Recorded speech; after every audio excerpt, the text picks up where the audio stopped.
The list of diseases that fetal stem cells have an impact on is enormous. It includes things like Parkinson's, multiple sclerosis, even amyotrophic lateral sclerosis, Lou Gehrig's disease, ALS, diabetes, brain damage, sickle cell anemia, cystic fibrosis, blood dyscrasias.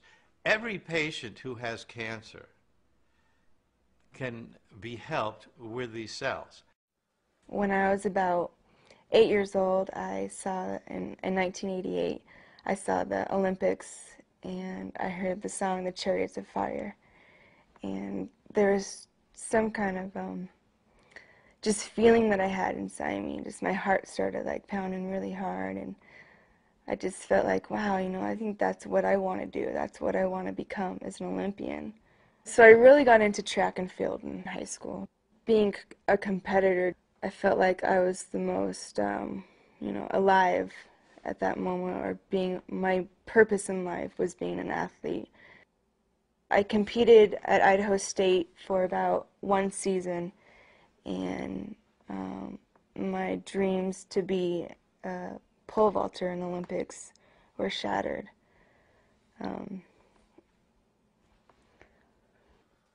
I was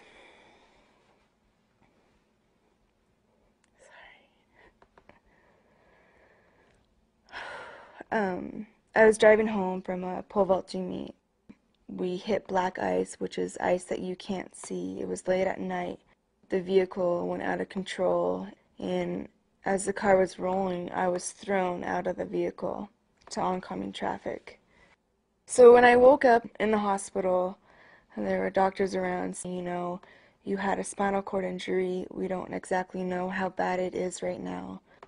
I didn't feel it was that, you know, big of a tragedy that happened. I didn't realize it until I got all the final results back from the doctor, and he pretty much came into the room and sat down and, you know, tried to have the right attitude about telling me that I would never be able to walk again.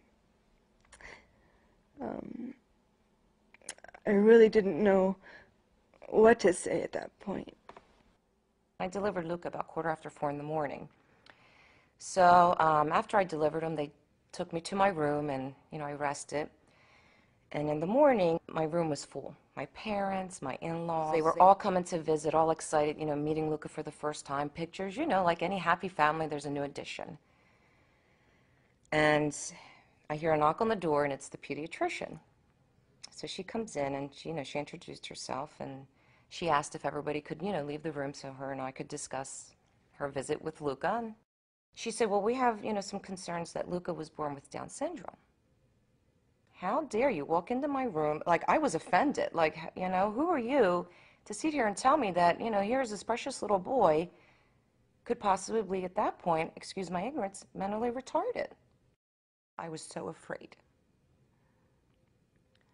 Afraid that, as a mother, what do I do with a special needs child? I wasn't educated. I didn't know the first thing. Clayton Fothery was born on December 19, 2001.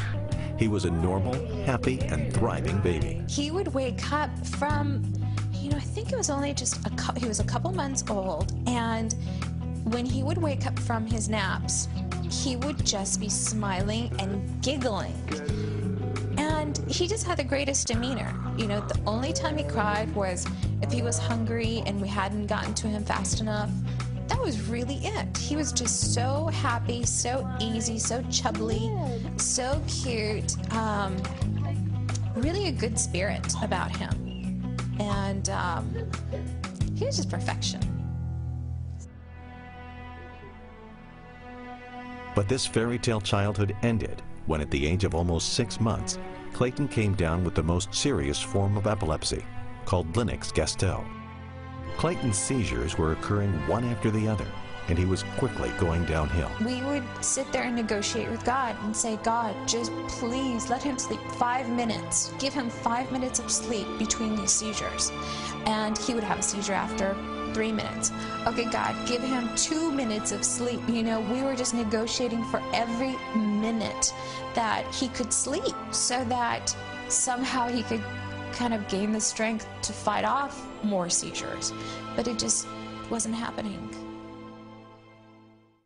I wasn't offered a whole lot of therapy because they didn't have a lot of hope. I was first introduced to stem cell therapy through my uncle, Dr. Forsyth, who is an oncology doctor in Reno, Nevada. He went to a seminar and he felt like it was his need to go up and talk to him about, you know, I have an amazing candidate and I would love for you to see if you're interested. When I met with the doctors, they're like, Ricky, do you want to be able to walk again? I was in shock. I mean, this feeling that just took over me, like, wow, Ricky, this is real. Like, it felt like the right thing to do, like that's what I needed. Because, I mean, no one ever told me that I would ever be able to walk again and be normal.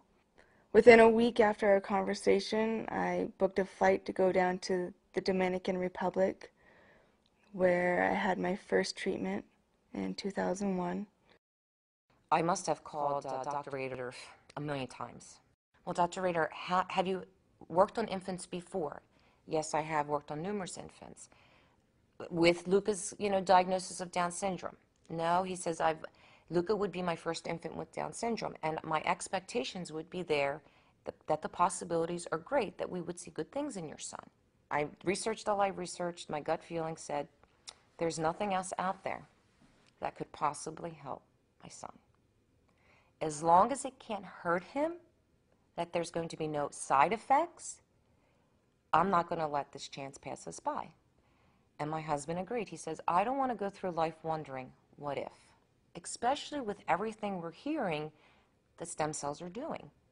They're injecting stem cells into mice and they're walking. I mean, there's numerous things that we're coming across. It was very difficult to make that decision because we didn't know the after effects of doing the stem cell therapy. We didn't have anyone that we can talk to who went through it. There was nobody else with a child with Down syndrome that experienced this. So we were the first ones going through this. So very difficult. Whenever you have a child that's going to undergo something, whether it's therapy or surgery, it's the toughest decision to make. Eventually, Clayton spiraled down into a vegetative state, lifeless, and even unable to eat. There was probably a period of about 16 months where Ozzy and I never once heard his voice.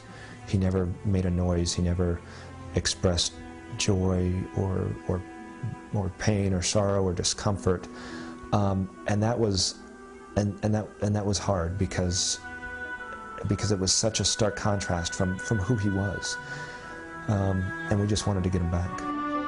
Desperate to return their baby to health, George and Azita first tried all the traditional methods of treatment, but with no results. Then they turned to alternative remedies, but to no avail. Eventually, the father is turned to Dr. William C. Rader of Medra Incorporated, who has successfully treated many diseases with embryonic stem cells. In reality, I don't do anything.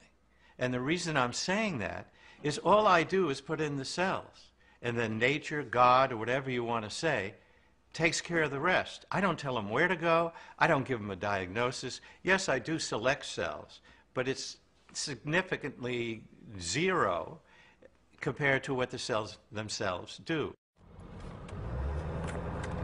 My first treatment, I noticed result about 3 months after.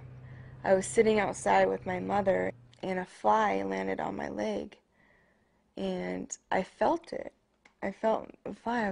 I looked down on my quad. I was just like, oh my gosh. I was like, oh my, I was just freaking out. I'm like, Mom, I just felt a fly. It's a totally weird conversation, but I thought that was the most amazing thing that, I have felt in a long time, to be able to feel something. The fetal cells do two basic things. First, they release what's called cytokines or trophic or growth factors, and then they actually replace damaged tissue. Now, in the case of Ricky, she had some of the nerve fibers that were alive but dormant, sleeping, hibernating.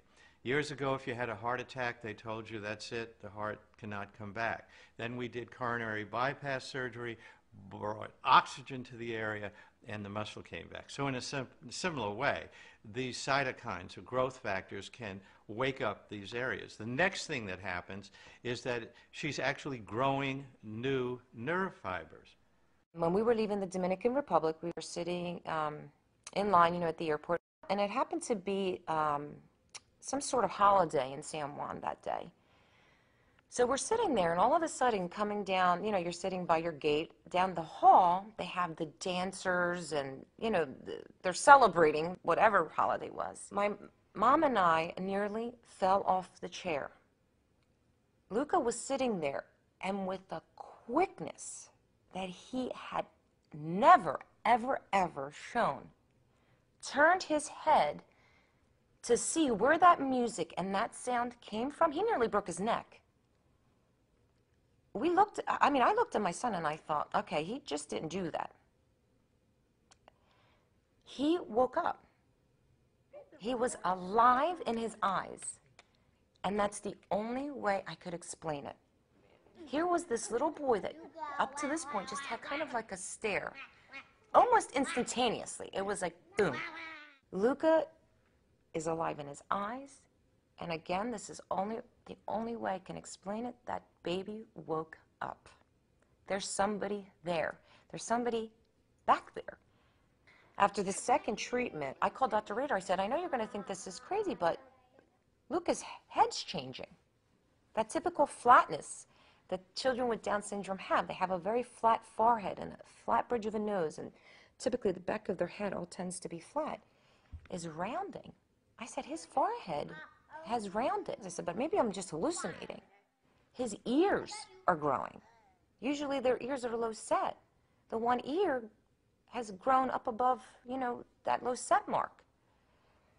Again, looking at all this, not believing that it's possibly happening. I'm thinking, is this happening? Is it not happening?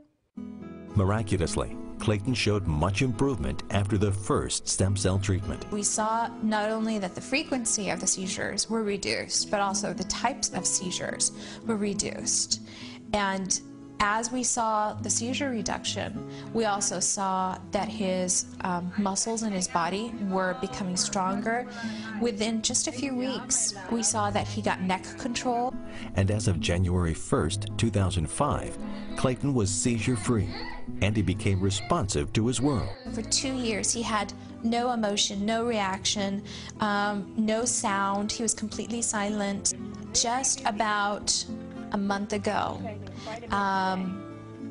he got his tickle back. I was playing with him, and I was tickling his stomach, and he started laughing. And I just about died. After my second treatment, I started noticing big differences. Muscle mass in my quads, nerve pain, was not dependent on anyone to help me get around or to saddle up a horse and get up by myself. It's definitely very hard to persuade people that stem cells is the only thing that's working. But I know deep in my heart that if it wasn't for the stem cell treatment, I would be surviving in and out of the chair. That is not for me.